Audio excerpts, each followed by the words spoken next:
Well, welcome everybody. Thank you so much. It's a real pleasure to join the Bioregional Summit. Claire, Cooper, and I are the ones presenting. You'll hear a lot from both of us, but I just want to begin with a recognition and acknowledgement of Isabel and your amazing leadership of the summit. And you're actually the one that has that introduced Claire and I. So the weaving began with you. And it's just been an extraordinarily wonderful joy to spend time with you, the learning journey we did in South Devon, but then the connection to Claire and so many other things. So I just wanted to recognize you, Isabel, in all your illumination. What I also like to do is go around and just introduce yourselves and a little bit of where you're from and what brings you to this particular session. What's drawing you to this moment? And so maybe I'll begin with you, Christian, and you could just hand it over to one of the other people on the Zoom. Well, I'm Christiane Lelig. I'm based in northern France, in Brittany. I arrived here a few months ago before I lived 8 years in the UK. And what draws me in is actually a thirst for learning, for connection, for finding out what others are doing, inspiration. Yeah, just this space to co-create a good future, I guess. And I'll hand it over to, did you have someone in mind? Otherwise, I'll just hand it over to Shant. Thanks, Christian. I am calling from San Francisco, as I said, and it's pretty late at night here, but I typically work or stay up late. So this is, I also enjoy getting on calls around this time and connecting with people from around the world. And so there's like a nice peace to the night that gives it a special feeling. What draws me to this event? I was invited through another group kind of project, or it was a thing that I was involved with called the Design Science Studio. It was like an incubator for projects and regenerative minded perspective, and through that I was working on this idea of how we might reimagine the news and how we share the news and use it as a tool for stories and coordination amongst projects like this. And so it's kind of around what you were talking about earlier before the call started, Grace, as I just hopped in, is, that sort of approach. So I'll pass it on to you, since there's that connection there. Thank you. Sure. I'm Grace. I live in Slovenia. I've been working in the cryptocurrency industry for about 5 years, and in technology in general for 35 years. And I started doing work with eco-villages because one of the things that I recognized around coordination mechanisms is that we abuse this word community. Like, it's like, oh, thank you for being a trusted member of our community. We have some special offers for you. I'm like, oh, that's not community. And I recognize community as really an important part of what we've lost, and of regenerating the earth and regenerating everything, is holding one another accountable as a group, not just like, oh, I vouch for Christiana and Christiana votes for Shant and Shant votes. No, it's like a whole group has to say, we together have a reputation, or we together have some stake. And I'm really interested in the connectivity tissue that we have. And I feel that most of us, and what I saw during the pandemic, was eco-villages going under because the connectivity tissue is money. We don't have any other collaboration mechanisms that are effective and globally used. And the monetary system is not working in the favor of regeneration. So we need our own connectivity tissue, our own way of redistributing resources to one another, our own way of collaborating. And I also see this tremendous overlap. Like I was saying, there was another conference last week, and there's so many people working on this, but we look like a bunch of little flotillas and not like an armada. But we do have an armada. And so I was very interested in this particular topic that you guys have today. It's like, how do we move from being just one boat or a flotilla of boats to being an armada? What would that look like? How can we say, you know, we're a movement? We know we're a movement, but we're missing the ability, the directionality, the coordination, the way to say, this is what we're all doing this week. So that's my inquiry, and I'm going to pass it to Martha. Hi, sorry everyone, I had a little trouble finding my way back in to finding that link and all that, so I was a few minutes late. But yeah, so I assume we're talking about what we're doing, what brought us to this whole week or two. Yes, and where you're from as well. So Glenn, I'm from New England. Ah. I went to school in Maine. Have my big reunion coming up, but I live in Switzerland. And I moved here. I come from the clothing industry, and so I moved from New York. I moved from New England to New York, and then I moved from Brooklyn to Bern. So I always see things sort of through the lens of the things in our lives as a designer. And more and more I'm seeing that, first of all, I can't stand the term consumer. We're not consumers. We've been made into being consumers. But I really, I care deeply about place. And I have a dream of returning the making, the sourcing, the making, and the distribution of the things in our lives, from the food to the fiber to just about everything that we can, to the bioregion. So do away with the swoosh and the 3 stripes and all of the different logos, and have made in become something that gives people back where they come from, you know, and so connects people with the land and connects people with the terroir and the culture. And I really love the idea that a place is not, well, there is cultural heritage, but it's also everyone who comes there. So when you, if you're a fan of Wendell Berry's, as I am, and talks a lot about place, connecting with place, but it doesn't mean your ancestors have to have lived there. It's where you choose to have your home be, where you decide to stay for a bit. And so that's what I'm excited about. And I'm also realizing that through craft, we can get, through making, we can get people together who might be politically opposed. They might be disagreeing on a lot of issues, a lot of things, but they know how to knit or they know how to bake bread. And so I really want to just have making become a common language. So specifically what I'm working on here in Switzerland is a return to local sourcing and production of fibers. We have a history of hemp, flax, silk, nettles, and wool. We don't need to be importing cotton from the US. There are a lot of places in the US that can use cotton, but we should be using what our land gifts us and what can go back to the land. So that's kind of my mission in these last few decades of my life, that going forward, that I'm committed to. And I will be going to New England. So maybe, I don't know if you're in Maine.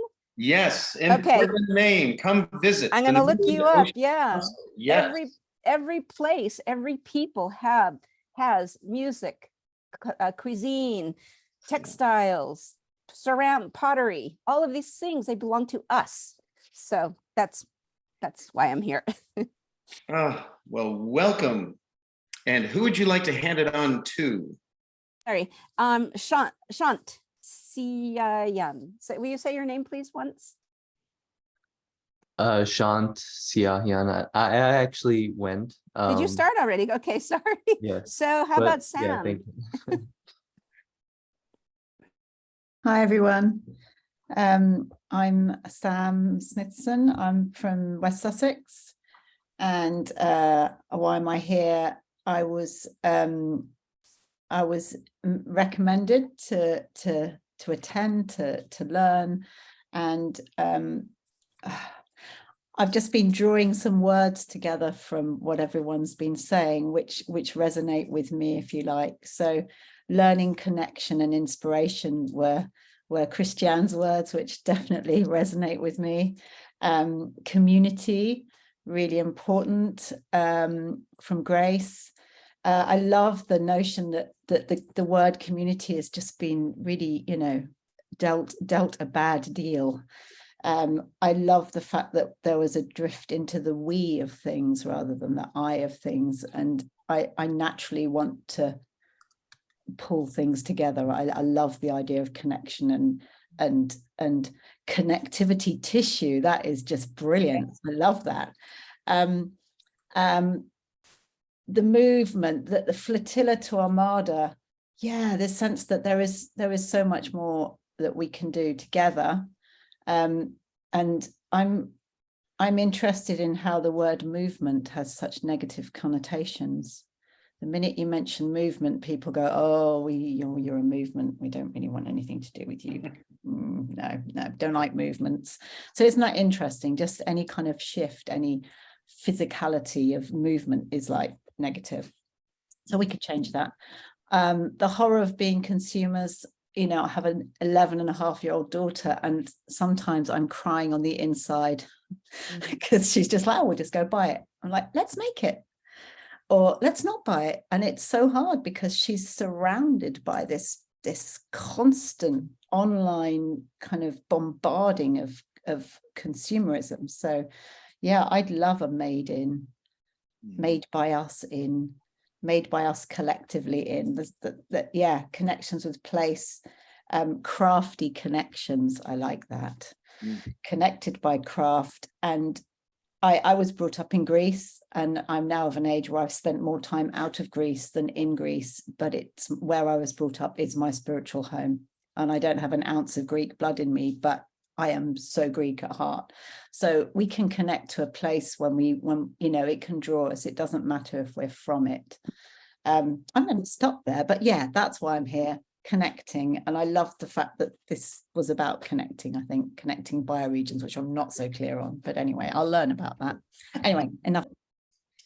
Well, that was beautiful, and just really love this synthesis and weaving you did just simply of this dialogue so far. That was just a gift. Maybe let's go to Grace and then Kareem. So welcome, Grace. Hello. Sorry, I don't know if I should go or Grace. Yes, go ahead, Kareem. Yes. I'm really sorry. My camera is not working, and I just need to reboot my laptop in order for it to start. But I might as well just stay and try to present myself without the camera on. So it's my first session actually in the Regeneration Summit, and I'm just exploring it right now as it goes. And I was just exploring the recordings right before I enter here, and then wow, I came into a beautiful conversation and just stayed into it. I'm calling in from Turkey, and I'm from Lebanon originally, being raised in Saudi Arabia, and quite a cultural trip on my end. And basically, the past 4 years, I've been working a lot in community engagement and community growth in Lebanon, and land-based projects and agricultural projects. And just recently, I traveled to England, where I did some social permaculture courses in Midlands with Luby McNamara, and explored. Then I did a permaculture design course in Portugal. And basically, I'm trying to bridge the gap between community and space, and to get more and more connection and tools in order to bring more resilience in communities wherever I base myself in. And yeah, I'm curious about the whole bioregion connotation. It's very new to me, and I'm very I want to explore this on a global level, what it means to be part of a bioregion and connected on a global level.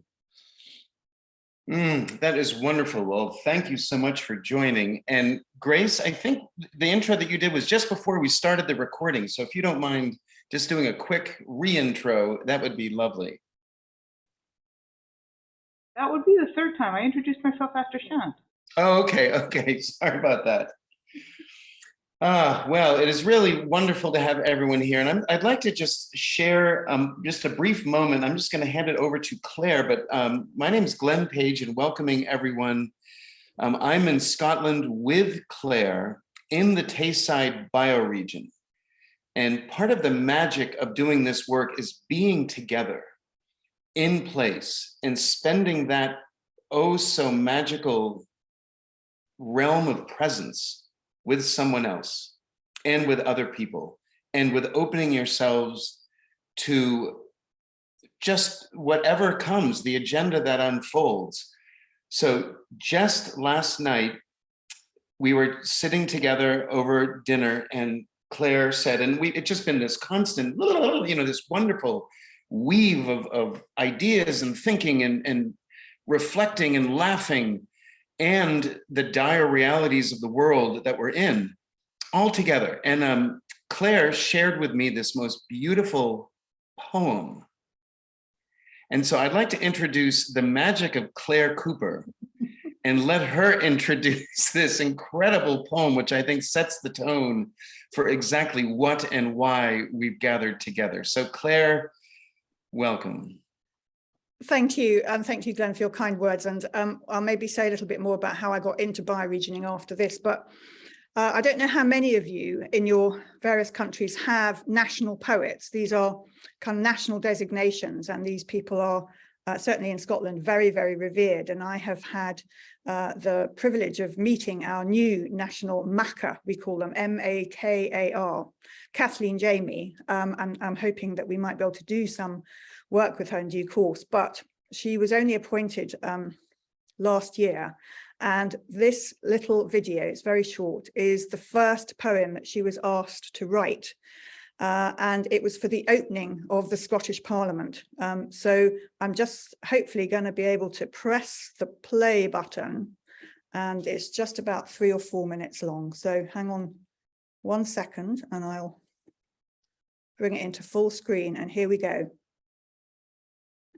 Especially for today's ceremony, the morrow bird, Makar. The morrow bird. Suppose we begin with a glacier, bearing a massive stone, till the world warms, leaving the boulder abandoned, alone through aeons of desolation, before a wind brings crumbs of earth, tundra forms with reindeer. Then one day, a bird from an unkent earth, the future, circles appraisingly and drops a gift, a hazelnut, which sends forth the tree that inaugurates the forest, pine green and berry bright. The wood holds sway 1,000 years, then feels the first axe bite. The rest, we cry history, Kai and castle, empire, mine and mill, till we win the right to be governed according to our will. Which brings us to this chamber, where at our provisional behest, today you take your places. Well, here is a first request. On Bird's back, wheeling over, bedraggled and dismayed, she soared to sight the horizon, but returned afraid. She soared to sight the horizon, her wings flashed gold, but turned back, preparing herself to tell what must be told.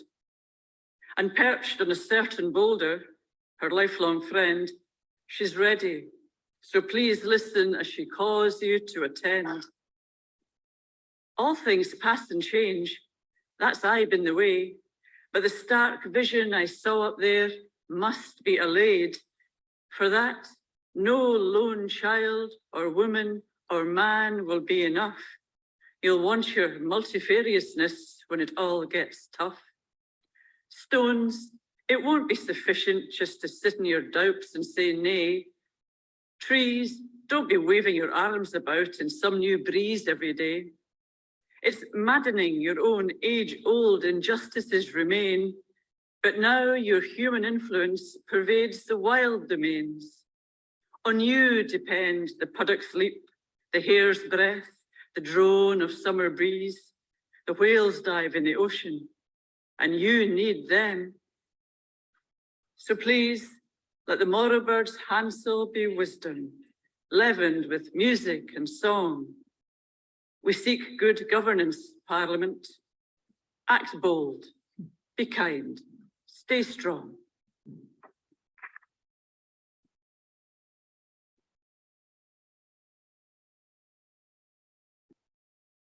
So, I mean, please go and read and listen to some of other Kathleen's work, because it is absolutely informed by the natural world on which we all depend. And I think another reason for wanting to start with a poem is, if I'm correct, Isabel, the resurgence of the bioregioning movement in America. One of the people involved was Gary Snyder, wasn't it, who was himself a poet. And I think one of the things that has drawn me to bioregioning, coming from an arts background, is this capacity to bring the kind of cultural lens into it all. So Glenn, do you want to start by saying how you got into bioregioning, and then I'll quickly talk about how I did and then how we met, or what would you like to do? Sure. So I cut my teeth and became absolutely deeply in love with this idea of how do we restore natural systems. So I became a restoration ecologist. And even back in the day, and this was back in the 80s and 90s, with the maddening development on the eastern side of the United States, and under the provision of the Clean Water Act, there was a requirement for mitigation. One had to mitigate an acre for an acre kind of thing, or sometimes 2 or 3 acres for one taken. And so I became deeply focused in this idea of how do we restore natural systems. And it didn't take me long to realize the importance of engaging the public. And it began largely as a public involvement aspect for labor, just to need people to help with the work.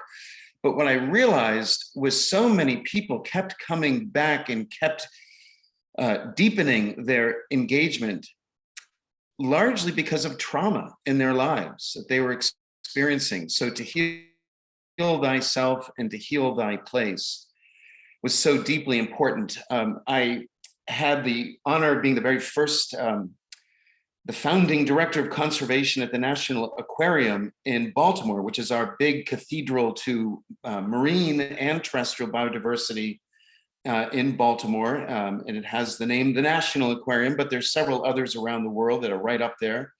But there realized the enormity of need for people to actually engage. In fact, we actually studied the behavior of people going through the galleries and the desire and will to go out and do something, to become a steward of some sort. And after about 6 weeks, that would go back to baseline. So there was this window, this moment. And so we were in fact the first zoo or aquarium to do large scale habitat restoration, and as a gateway experience to this kind of bioregional stewardship. Decided to leave that and go off in search of how do we actually work with communities with much less resource. And so worked in the global south, and then the global north, the Arctic and near Arctic communities, places like Africa, Latin America, Pacific Islands. And from there realized the power of how the importance of seeing, the collective act of seeing the realities. And a lot of our work was around governance, was around power, both shadow and real. And so much of the work was not us telling, it was simply creating a process, a container, so that the people of the place were seeing, and everything that they were doing in the seeing and the connecting and accelerating what would effectively be transformative change was theirs. And that then led to this deepening of appreciation of place-based transformation, and had the great honor of working with several folks in this field of transformations. And I think it was through that process I met the great Isabel Carlisle, and we together did a wonderful learning journey in South Devon, a bioregional learning journey. And it was there that she introduced me, I think it was 2018, to Clare. And it was at a time when I felt it was really important, much like you said, Grace, on the Armada. We were working with 5 bioregions at the same time around governance, but doing it all online. And this idea of how do you see governance response to ecosystem change in a place? So it's sort of like extracting the DNA of how are we actually understanding and dealing with the changes that are happening. And so we did 5 bioregions at the same time. One was ancestral Passamaquoddy homeland at the border of Canada and US. Another was this area that I live in, what is former Wabanaki territory, unceded, and I'm a colonist of 10 generations in this area. And my privileges is based upon broken treaty promises. So that's all very important and it's meaningful to the work. But this wider Casco Bay in that Portland, Maine is located. And the third being a very urban Boston area and the bioregion that forms around Boston. So an urban, a semi-urban, rural, and a very, very rural 3 bioregions. And then 2 in Scotland, the Clyde and the Tay. And so let me hand it over to you, Claire, who attended this and brought this cast of absolutely amazing colleagues into that dialogue. Well, we're still very new, and as I'm sure all of you are experiencing and getting involved in this kind of thing, it's kind of not the only thing we do. I mean, I think most of people I've met in this space are juggling multiple fragile bits of a livelihood in order to have some kind of a meaningful life as, you know, everything collapses around us. So it was absolutely Isabel who very generously invited me into the UK Bioregional Community of Practice, which she founded, I think it was in 2018, Isabel, which is now quite a considerable number of people, and we gather very regularly, and it's a very nourishing place to be, and the space is beautifully held always by Isabel. And then that gave me courage to think, well, let's see if we can start a bioregion in Tayside. And as again, I'm sure you're all familiar with this experience, you go to the people who you know, who you have good relationships with, who have the same interests as you in this space, and you say, well, will you join me? Will you help me get this going?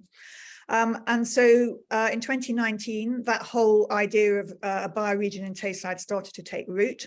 And then Glenn's course came upon us during that terrible sort of lockdown period in the pandemic, where certainly I had never experienced life on Zoom to the extent that we now all do on an everyday basis. And we just had this incredible time together. And when we were talking about what we wanted to share in this session, I was thinking about the things that I came away with from that community, and it was a community of people actually by the end. I mean, it was incredible how much intimacy we were able to have with each other in these actually quite lengthy sessions, but also the way that Glenn constructed it and enabled us to, you know, we often sang songs together and all sorts of things, you know.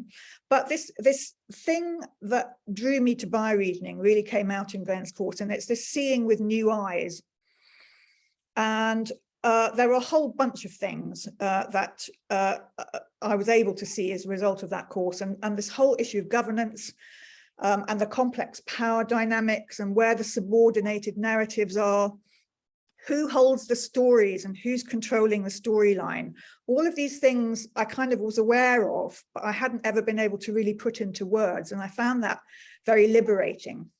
And then the other area that I came away with a lot of new learning about was how to give yourself permission to engage in certain kinds of conversations. And again, I think a lot of that is obviously to do with power and you know, where you see your voice is or is not heard. But that certainly in Scotland, despite all the wonderful things that are able to be at the moment in Scotland, there is still a huge disparity between civil society, the market, and the state. And I've always inhabited a sort of civil society realm and always felt a supplicant. And Glenn's course again gave me courage to think that there was the possibility of more equity between those three very important players and all of that. But I think the most powerful thing for me was the permission to be non-anthropocentric and actually to have a way of describing the world and engaging with the world, which didn't have to be only through humans anymore. And I've found that one of the most liberating things that has happened to me in later life. And language, again, loads and loads of different ways of explaining things that one is often struggling and grasping for language around. And the need to find those non-judgmental ways of saying things. So one of the sentences I wrote down and have used a lot since Glenn's course was, how do we shift the conditions that are holding the problem in place? How do we shift the conditions that are holding the problem in place? And I found, and I've used that a lot in conversations, and people hear it, and then that obviously enables you to start having a different conversation yourself. So loads of stuff came out of Glenn's course. We then consolidated our group. We had our very first learning journey this year. Everyone involved at the moment are volunteers. We're hoping to bring financial resources into things, but it's a labor of love very much at the moment, and maybe that's as it should be. But we're also beginning to develop a whole load of really interesting projects. One of them is around financing nature-based solutions.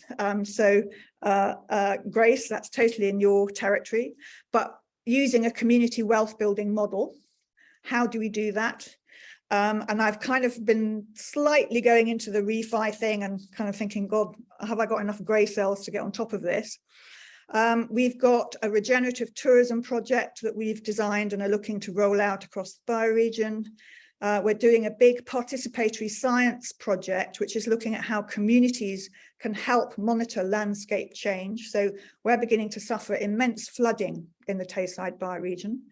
And we're trying to get local people involved in trying to understand how they can mitigate and adapt to that. And participatory science is one way of doing that. I've also just seeded a sort of quite significant river catchment restoration project. So these have all come out of conversations. There have not been Claire having an idea and then just kind of planting it on people. It's just, but Isabel said something so fabulous in the opening plenary. She said bioregioning is a relational practice, and so this ability to have relationships with completely different people that you wouldn't normally bump into, which has come up in this conversation already, that's where these project ideas are coming from, and it's just incredibly rewarding. So I'm going to kind of stop there because others might want to come in. Glenn, you might want to come back with some other stuff. And I hope that's made a little bit of sense about how I found myself diving into this amazing place. Well, just to say, Claire, it has just been so wonderful. And just to give you all a sense of the weaving that we're doing, it's so much of an exchange, and we're not just friends that occasionally connect on Zoom. We're beginning to become, I won't say institutionally linked, but aligned, that we literally rely on connecting with each other for our respective bioregional programs to develop. So it's this interrelationship with each other that helps our programs further and our initiatives further evolve. Some of the things that we've been sharing and learning back and forth and applying in terms of context is the ecosystems of focus. In the Casco Bay in the Gulf of Maine, seagrasses are a really important bioregional indicator of health, but yet virtually invisible to the people of the place. So we're bringing that alive as an ecosystem and sort of listening to the seagrasses. If they could talk, what would they say? And so to bring in this idea, and then of course the arts, because that is the poetry, the fiber. And I just love the fact that we're talking fiber, Martha. And in fact, Claire was mentioning a good friend of hers who does fiber, does this weaving of seaweeds and sea vegetables. And that's of course central to the work that we do in the Gulf of Maine. So we're exchanging there. Another big exchange we're talking about is things like transformational tourism, yes, and adventure tourism at a bioregional scale, such as bike packing.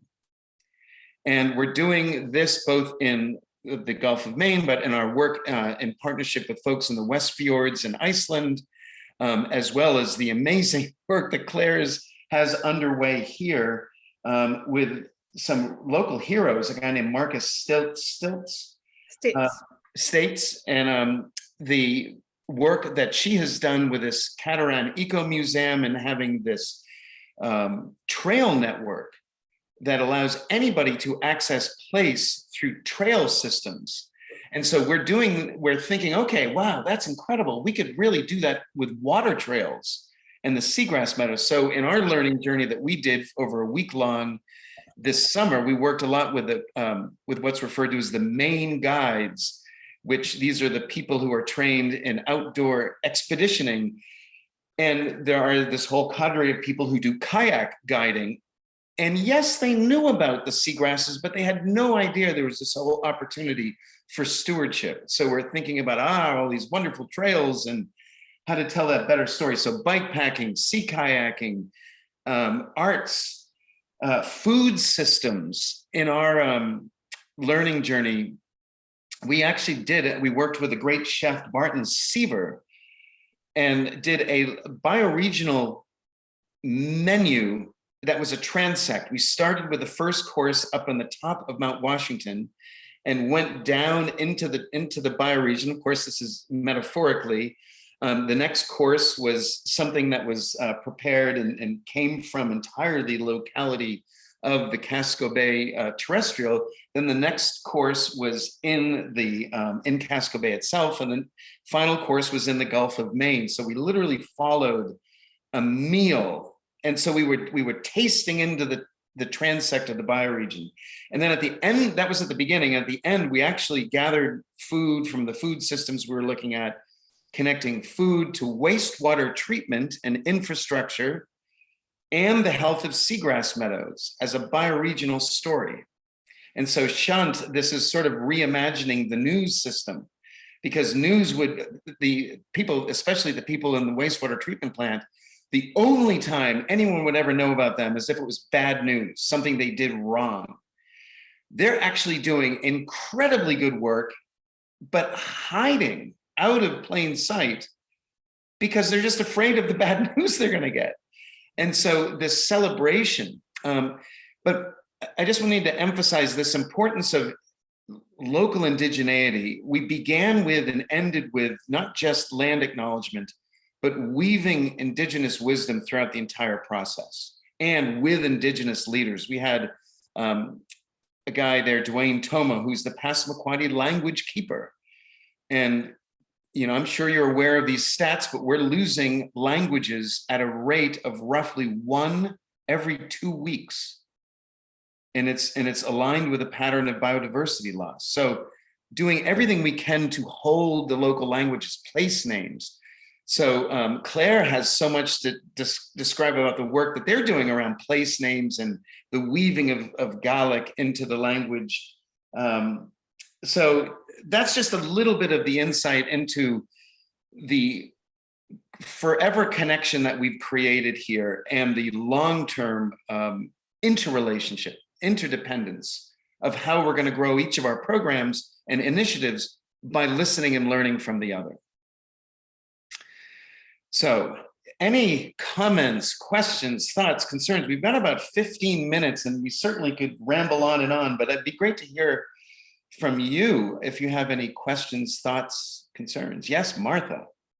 So I'm going to share in the chat a podcast that a friend of mine, a new friend of mine, is doing.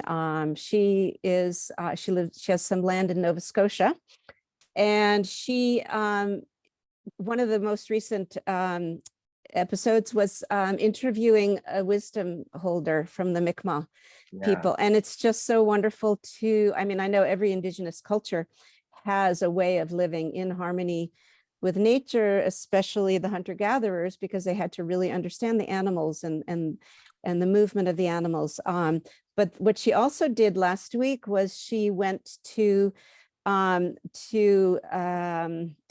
Cape Breton to interview the elders in the Gaelic community. So there's an entire community of Gaelic speaking people. And I just love, I mean, for me, this represents what people migrate. We all, I mean, I also, Glenn, have a big part of my family came over in the 1600s to New England. And we're not the good guys. But then others of my ancestors came from Finland and Germany. They needed work. So we all migrate, we all move, the animals move, but it's so important to hold on to the languages, to hold on to the ways that people weave things and grasses and baskets and stories and music. And so, yeah, it's in my mind is very active right now. That just touched to remind me of a little story I was sharing with Glenn, which is very much about this radical collaboration that Isabel is encouraging us to think about during these 2 weeks. But as a result of this Cateran Ecomuseum, which is a museum in the landscape, I don't know if you've ever heard of these concepts. They come out of Europe. We have 2 in Scotland, one on the island of Skye, and the other is ours, the Cateran Ecomuseum, which stretches over 1,000 square kilometres of Eastern Perthshire and Western Angus. And one of the things that we started to do last year was look at the paleo-environmental records of our place in order to try and understand whether it could help inform some of the flood mitigation and adaptation things that were beginning to happen to us. And as a result of starting that project, we started to radically collaborate with the Tay Gillies Association. And this is a very esteemed organization that represents the fish gillies, the people who really know the river and kind of help you fish. And quite different from any tribe, if you like, that I've ever encountered before. But as a result of that relationship, they've asked the Cateran Ecomuseum to help them record the stories of the old gillies before they die out, because similarly in other parts of the world, the salmon are dying out. Here in Scotland, we have one river that is a protected salmon river in the Tay River system, but the gillies think that the salmon will be gone in 30 years. So all of these things are beginning to leave us. And then we can get together in these completely new ways and start to tell each other stories. And I can't wait to get started on that.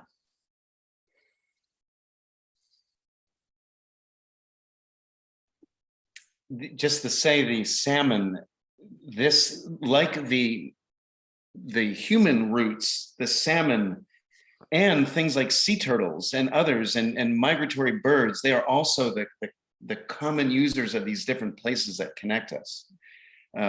So it's this weaving together and listening to these different and sensing into these different patterns that show the connections across these different bioregions. I have a question. I'm wondering, I mean, this is all really exciting work. Like, I'm feeling just so, there's like a buzz in the room. And I'm wondering, like, how does one ground or root such a endeavor? Like, you know, take it from, if I'm here and, you know, I've been online for the past few years and like kind of getting a sense of the map of existing projects of what people are doing and that kind of thing. It's been really overwhelming because it's just like all this stuff, all this information and a lot of moving parts and not really knowing what's what. And all the while I've been just local here. And I've noticed over time, my world has just come more and more local. And this sense has been, you know, I love Bioregion because it gives a coherent sense of the space that I occupy, that I'm within, as like a, you know, organizing principle. So, recently I've been looking at, these are the local community gardens and farms of what people are doing in urban, Bay Area spaces. And, I'm not really sure of how to proceed next in terms of, kind of mobilizing or catalyzing some sort of bioregional organization. I wonder if there is something already like that. And also with this idea of like the news thing, that I've worked some on the concept and the vision of what something like that might be, but kind of holding it all lightly and seeing what might how to proceed next. Really, it's this sense of rootedness and stability and grounded, like, okay, this feels like something. Like it seemed like you just so effortlessly were able to just like, you're like, okay, here we are. This is the bioregion and these are the projects. Like, and how do you know, like, there's so many projects, how do you know to include those on the map? Like, it's just like this issue of I don't know, that I think I just stated what I'm asking is, what would you say to that? Well, first of all, I'll begin and hand it over to Claire. You're asking the right question, and that's the first step. That literally you're really doing the first thing. You're asking that question, how? And no matter what direction you take from that, there's a concept we often refer to as the adjacent possible.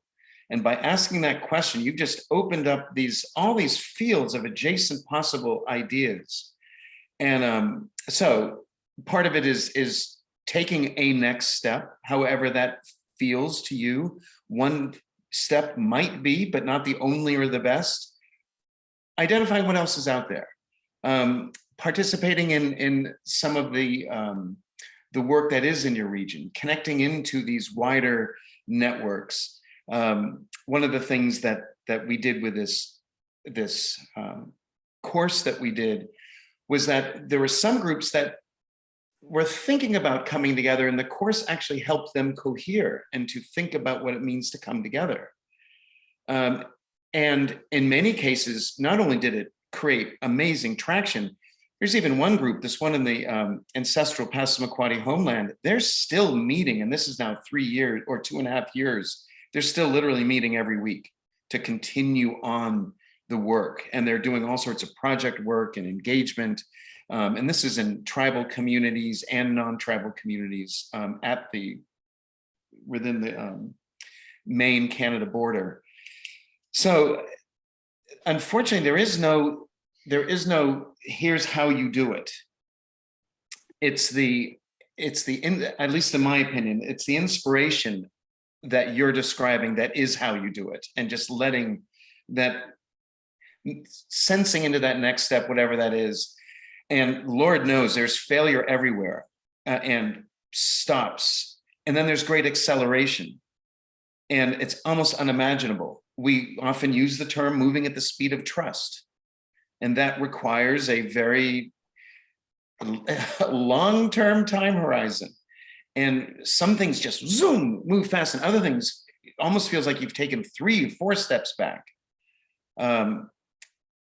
And oftentimes that coalition of the willing, finding a group of small people, the classic Margaret Mead statement of how do we make changes with a small group of people. So that's some of the things that come up to me. And the other thing, when I did a lot of global work, and I chose to set my taproot deep into the Gulf of Maine, one of the things I knew very well is the local, particularly the NGOs, had very sharp elbows. If you weren't additive and finding a space that wasn't sort of already claimed, not even taken, but just claimed, and if you were thought to be a predator of their funding sources, you're dead. You're dead in the water. So it's this whole politics of the local as well. And so the seeing into the drama of the local, and for some, that's sort of exciting and invigorating. For others, it's incredibly tedious and painful. So finding those that you know, again, it takes a small group of people wanting to do this. Claire, what are some of your insights on this? Every time I say this, I'm conscious of the fact that we have no time, and therefore this acceleration of how we intervene is, I'm constantly holding intention in myself and wondering how to deal with it. But it did take time for me to be able to do the things that I now do. It took time to build those relationships with people. I mean, this has come up already in the conversation, but I started off by, when I first came up to this part of Scotland 10 years ago, I started by producing a big arts project on a trail called the Cateran Trail, which is a circular 64-mile route. Now, I love doing big things, and I love jumping into things that I don't know how to do, and not everyone is like that. And you know, there are all sorts of constraints on our lives and dependencies and all of that kind of stuff. But the act of jumping into something that you didn't know actually worked for me, and I was able to build a lot of new relationships as a result of that, which has enabled me then to seed the bioregioning activities into those relationships that already existed. So I would always urge people to jump into the unknown and start things out and see what happens and take it from there. Isabel, maybe thoughts from your experience? Following on from what Claire said, building relationships is absolutely key. And yes, like Claire, I hold this tension between the sense of urgency and knowing that it takes time and trust to build those relationships. So I've been here in South Devon for 12 years, and it really took about 5 years of relationship building before we could even start to think about working bioregionally. And now working bioregionally, we're constantly valuing anything that enables us to build relationship. And yet that kind of building of connective tissue action, the many actions that go towards that, is largely a kind of disregarded function of bioregional work. But we all know without it, you can't do it. So it's a very odd place to be. We'll be exploring that more on Wednesday when the UK Bioregional Community of Practice hosts a session on what it takes to be a regeneration activator. How about others who experienced your work in the starting and the launching? Others on the call who might have some insight on how beginnings and start conditions have been for you? Yeah, I'll speak a little bit about that. And I think, first of all, I think one of the most important things that I ever heard, it was actually a Tony Robbins thing, and he said, only the next rung is lit. It's like, I can see heaven, it's up there, right? I know my long distance thing, and I don't know what all the steps are, but very frequently I know what the next step is. And also being willing to take the wrong step, because it's just like, okay, that didn't work, get down from that ladder, try another ladder. And I think that if you spend too much time on the research, and you just get overwhelmed, and and the other thing I would say is there's a strong gut feeling with me, and that may be people at different stages in life or different stages of spiritual development, but you just feel like, am I gonna like working with those people, or is there something about them that just turns me off? And more I'm finding that that's a really important guiding principle, because we're so overwhelmed with groups that want us to join and things to do and and you can just spend all your time just like doing one message in every group that you belong to, and there's sort of there's just a feeling in your gut like this is gonna be, you know, I'm gonna hate this or I'm gonna love this. And I think that that's really important, is to take those steps. And I would also say I always feel like I'm taking the first step. And I've been in technology for 35 years. So I always say that to technologists and to startup people, like the hardest part is the part that you're just about to do. Because no matter where you meet somebody, they're like, yeah, I did that, but the hard part is, And they forget that the last part was also the hard part when they were at the beginning of it. And so I feel like I'm always beginning. And right now I've done a lot of research and I have very clear notions of the projects I want to do, but I have no idea how to do funding. Like you were talking about, that's not my expertise. I mean, I know how the blockchain world works, but there's like, okay, does that feel right for me? And I have no idea. So I'm at the beginning again. You know, I've published a tremendous amount and I'm invited to podcasts and to speak and to whatever, but I have no funding to actually implement. And it's like, oh, wow, I have to learn a whole new discipline now. And okay. You're like, okay, you just take that step. You don't know what the next one's going to be. Well, with that, Grace, I think you just beautifully summed up this reality. Those are such beautiful statements. The next rung is lit, and my next rung is to jump over to another Zoom call. We're actually going to continue this dialogue over in the forest room, but focus on the a bioregional thematic network through the U-Arctic. So if anyone's interested in joining us over there to further the dialogue and talk about work with Arctic communities, that'll be over in the forest room. So Claire, any final last thoughts to share? No, it's been a real pleasure to be with you this morning. Thanks all the different time zones and places in the world. I mean, that's one thing about Zoom, actually. I always get super excited when I realize I'm talking to somebody on the other side of the planet. And I've just put the Bioregioining Tayside Scott contact in the chat. Do have a look at what we're doing. We've just done this learning journey where we asked some very powerful questions. And actually that's led us, I mean, to not knowing how to do this. My God, I don't know how to do this. So have any of you been following this social tipping points conversation about climate action? Well, we've now decided we're going to try and turn Tayside into a climate action sweet spot using social tipping point methodology.